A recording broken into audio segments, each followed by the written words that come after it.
Halo, perkenalkan nama saya Dina Marsolina Borutinjak, nomor induk mahasiswa 1821210. Video ini dibuat untuk memenuhi tugas kewirausahaan yang diampu oleh Ibu Dr. Yanti Mayasari Ginting, MSc. Materi kewirausahaan yang akan saya jelaskan dalam video ini, yang pertama, menilai kebutuhan usaha, yang kedua, modal dan pinjaman, dan yang ketiga adalah teknik menentukan lokasi, layout, dan platform.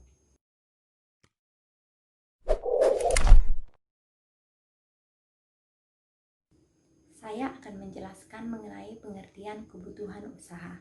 Pendirian suatu usaha berkaitan erat dengan penyediaan kebutuhan usaha. Jadi, pengertian kebutuhan usaha adalah hal-hal yang harus dipenuhi oleh perusahaan untuk menjalankan dan mendirikan usaha, mulai dari awal hingga perusahaan bisa beroperasi. Kebutuhan usaha yang harus diperhatikan yaitu kebutuhan usaha yang diperlukan mulai dari persiapan perusahaan berdiri sampai beroperasi. Penyusunan kebutuhan usaha ini dilakukan secara benar agar tidak ada yang ketinggalan. Selanjutnya, menentukan komponen harga setiap jenis kebutuhan. Harga sesuai dengan harga pasar atau harga yang dipatokkan berdasarkan prediksi kondisi yang terjadi pada periode tertentu. Dengan diketahuinya total kebutuhan usaha, dapat diketahui berapa kekurangan dana yang dimiliki sekarang ini.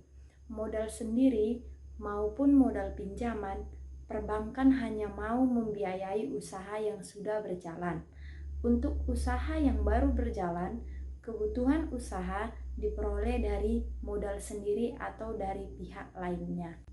Komponen kebutuhan usaha yaitu pertama, biaya prainvestasi.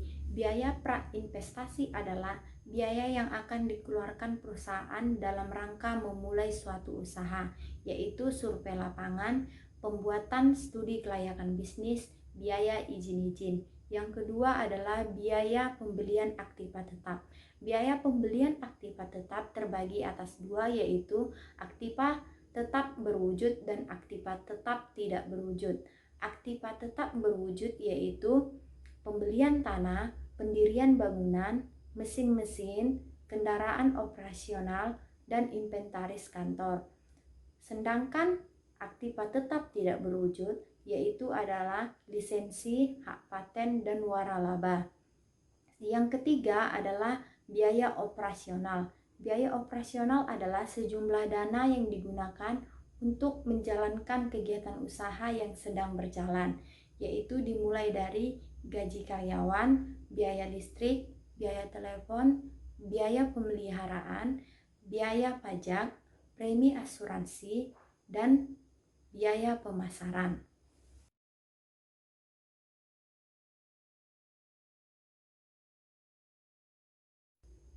Selanjutnya yaitu modal dan pinjaman. Modal adalah sekumpulan dana baik dalam bentuk barang atau uang yang digunakan untuk menjalankan suatu usaha. Untuk mendirikan atau menjalankan suatu usaha diperlukan sejumlah modal, baik modal finansial dan modal tenaga non-finansial. Modal finansial adalah biaya prainvestasi, pengurusan izin-izin, dan biaya investasi untuk pembelian aktiva tetap sampai dengan modal kerja. Sedangkan biaya non-finansial yaitu adalah keahlian dan kemampuan seseorang untuk mengelola dan menjalankan suatu usaha. Jenis-jenis modal. Jenis-jenis modal terbagi menjadi dua. Yang pertama modal investasi dan yang kedua modal kerja. Modal investasi digunakan untuk jangka panjang dan dapat digunakan berulang-ulang. Biasanya waktunya lebih dari 1 tahun. Modal kerja digunakan juga untuk membeli aktiva tetap seperti tanah, bangunan, atau gedung, serta membeli mesin-mesin kantor, serta peralatan dan kendaraan, dan juga inventaris kantor lainnya. Sedangkan modal kerja digunakan untuk membiayai operasional perusahaan pada saat perusahaan sedang beroperasi. Modal kerja digunakan juga untuk jangka pendek dan beberapa kali pakai dalam suatu proses produksi, seperti membeli bahan baku, membayar gaji karyawan, dan biaya pemeliharaan, serta biaya lain-lainnya. Pertimbangan yang harus diperhatikan untuk memperoleh modal. Yang pertama adalah tujuan perusahaan. Apakah untuk modal investasi atau untuk modal kerja, atau untuk modal utama atau modal tambahan, apa untuk kebutuhan mendesak atau tidak. Yang kedua adalah masa pengembalian modal. Jangka waktu untuk pengembalian investasi perlu dipertimbangkan. Sebaiknya jangka waktu pinjaman disesuaikan dengan kebutuhan perusahaan. Yang ketiga, biaya yang dikeluarkan seperti biaya bunga, biaya administrasi, dan biaya lainnya. Biaya yang dikeluarkan ini merupakan komponen produksi yang menjadi beban perusahaan dalam menentukan harga jual atau laba. Yang keempat, estimasi keuntungan. Estimasi keuntungan ini diperoleh dari selisih pendapatan dengan biaya dalam suatu periode tertentu. Besar kecilnya suatu keuntungan sangat berperan dalam pengembalian dalam suatu modal atau suatu usaha. Selanjutnya yaitu sumber-sumber modal. Sumber modal yang pertama yaitu modal sendiri. Modal sendiri adalah modal yang diperoleh dari pemilik perusahaan dengan cara mengeluarkan saham. Saham yang dikeluarkan dapat dilakukan secara tertutup ataupun terbuka. Bagi perusahaan yang sudah atau yang sedang berjalan, modal dapat diambil dari laba yang belum dibagi. Dan yang kedua adalah modal asing atau modal pinjaman. Modal asing atau modal pinjaman adalah modal yang diperoleh dari pihak luar perusahaan atau biasanya diperoleh dari pinjaman. Keuntungan modal pinjaman adalah jumlahnya tidak terbatas atau relatif dalam jumlah banyak. Sumber dana dari modal asing dapat diperoleh dari yang pertama, pinjaman dari dunia perbankan, baik dari perbankan swasta, pemerintah, maupun perbankan asing. Yang kedua, pinjaman dari lembaga keuangan seperti perusahaan pegadaian, modal ventura, asuransi, leasing, dana pensiun, koperasi, atau lembaga pembiayaan lainnya.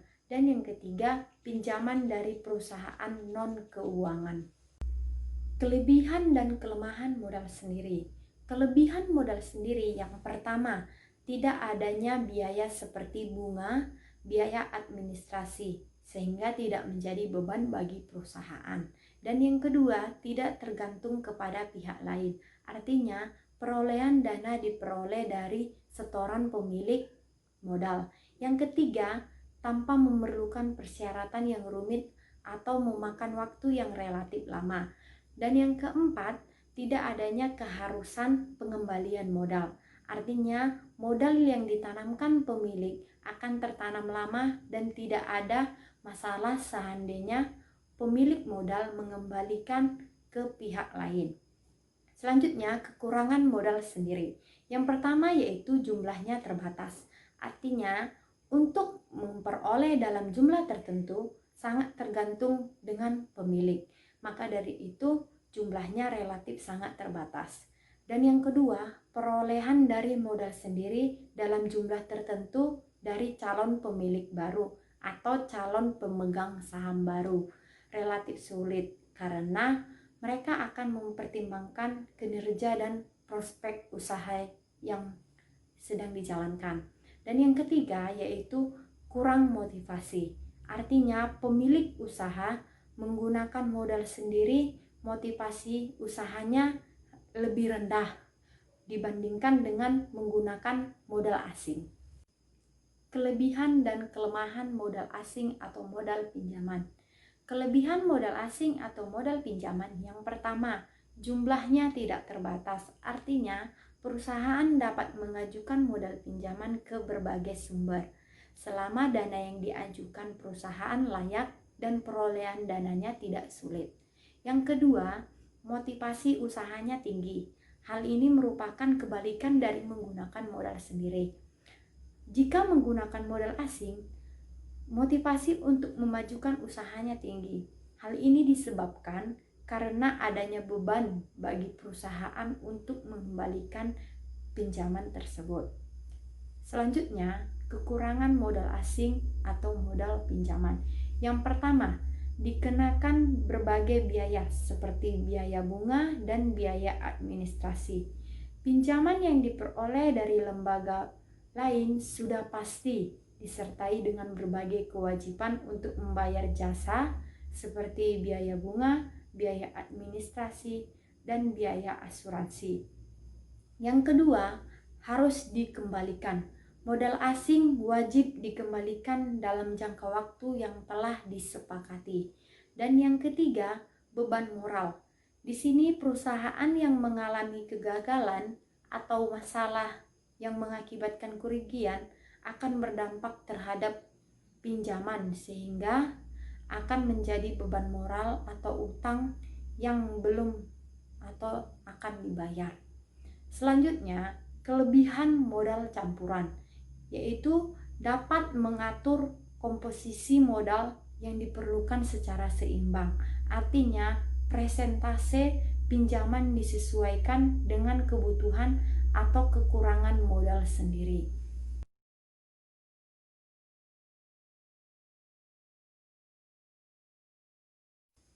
Selanjutnya, pengertian lokasi dan layout. Lokasi merupakan tempat untuk menjalankan kegiatan usaha dan melayani konsumen. Dapat pula diartikan sebagai tempat untuk memajangkan barang-barang dagangannya. Sedangkan layout adalah tata letak sebagai tempat untuk melakukan kegiatan usaha. Jenis-jenis lokasi. Jenis-jenis lokasi terdiri dari 3, yaitu lokasi kantor pusat, lokasi gudang, dan lokasi pabrik. Lokasi kantor pusat adalah sebagai tempat untuk mengendalikan aktivitas perusahaan. Lokasi ini berfungsi untuk sebagai tempat pertemuan atau berbagai pihak yang berkepentingan terhadap perusahaan, atau tempat untuk pertemuan dari berbagai cabang-cabang perusahaan. Gudang adalah lokasi untuk menyimpan barang atau jasa sebagai tempat untuk menyimpan hasil usaha. Dan pabrik adalah sebagai tempat produksi atau lokasi yang digunakan untuk memproduksi atau menghasilkan produk baik barang ataupun jasa. Selanjutnya yaitu keuntungan yang diperoleh dengan menentukan lokasi yang tepat. Yang pertama, pelayanan yang diberikan kepada konsumen dapat lebih memuaskan. Yang kedua, kemudahan dalam memperoleh tenaga kerja yang diinginkan baik dalam jumlah maupun dalam kualifikasinya. Yang ketiga, kemudahan dalam memperoleh bahan baku atau bahan penolong dalam jumlah yang diinginkan secara terus-menerus. Dan yang keempat, kemudahan untuk memperluas lokasi usaha karena biasanya sudah diperhitungkan untuk usaha perluasan lokasi sewaktu-waktu yang diinginkan suatu perusahaan. Dan yang kelima yaitu memiliki nilai atau harga ekonomi yang lebih tinggi di masa yang akan datang.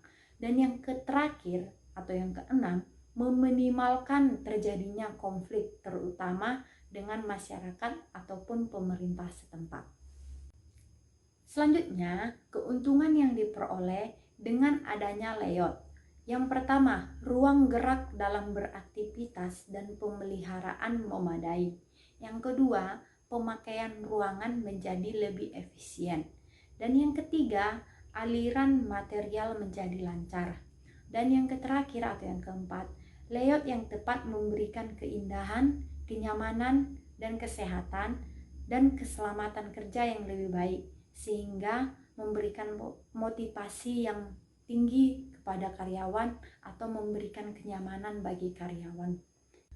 Pertimbangan yang harus diperhatikan dalam penentuan lokasi: yang pertama, jenis usaha yang dijalankan; yang kedua, dekat dengan konsumen atau pasar; yang ketiga, dekat dengan bahan baku; dan yang keempat, ketersediaannya tenaga kerja; yang kelima, dekat dengan sarana dan prasarana; yang keenam, dekat dengan pusat pemerintahan; dan yang ketujuh, dekat dengan lembaga keuangan; yang ke-8, berada di kawasan industri; yang ke-9, kemudahan untuk melakukan ekspansi atau perluasan lokasi; yang ke-10 adalah kondisi adat istiadat, budaya, dan sikap masyarakat setempat; dan yang ke-11 adalah hukum yang berlaku di wilayah setempat. Selanjutnya, pertimbangan yang harus diperhatikan untuk lokasi kantor pusat. Yang pertama, berada di ibu kota provinsi atau ibu kota negara. Yang kedua, dekat dengan pusat pemerintahan dan lembaga keuangan. Yang ketiga, tersedianya sarana dan prasarana. Yang keempat, dekat dengan pasar. Pertimbangan yang harus dilakukan atau yang diperhatikan dalam menentukan lokasi gudang yaitu berada di dekat atau di kawasan industri, tersedianya sarana dan prasarana, selanjutnya dekat dengan pasar, dan yang terakhir dekat dengan bahan baku. Selanjutnya, pertimbangan khusus yang harus dilakukan atau yang diperhatikan untuk lokasi pabrik terbagi menjadi 2 faktor. Yang pertama, faktor utama atau primer.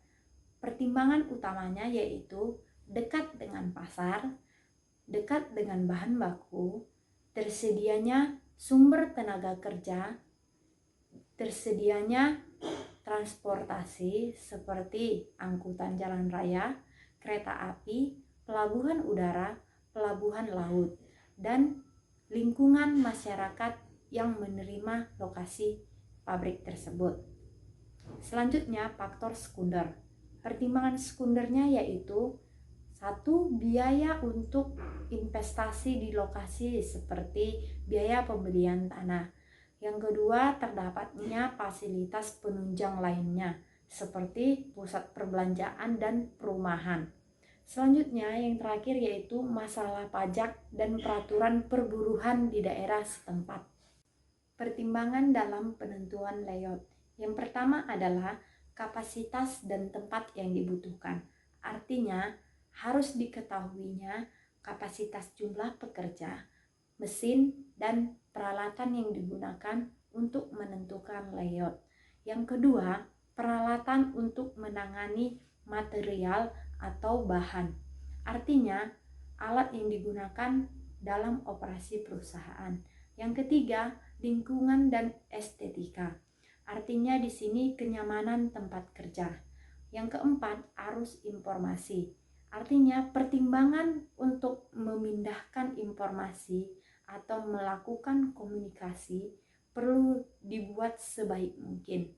Yang kelima yaitu biaya perpindahan antara tempat kerja dan yang berbeda. Artinya di sini pertimbangan di sini lebih ditekankan pada tingkat kesulitan pemindahan alat dan bahan.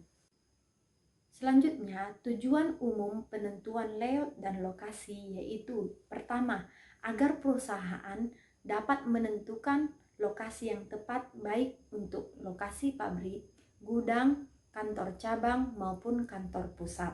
Yang kedua, agar perusahaan dapat menentukan layout yang sesuai dengan proses produksi yang dipilih sehingga dapat memberikan efisiensi. Dan yang ketiga, agar perusahaan dapat menentukan teknologi yang paling tepat dalam menjalankan produksinya.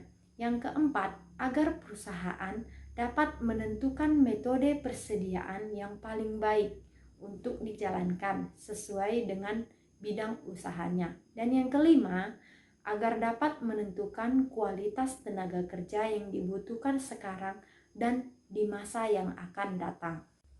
Sekianlah penjelasan materi kewirausahaan dari saya. Apabila ada kesalahan kata dan bahasa, saya minta maaf dan saya ucapkan terima kasih.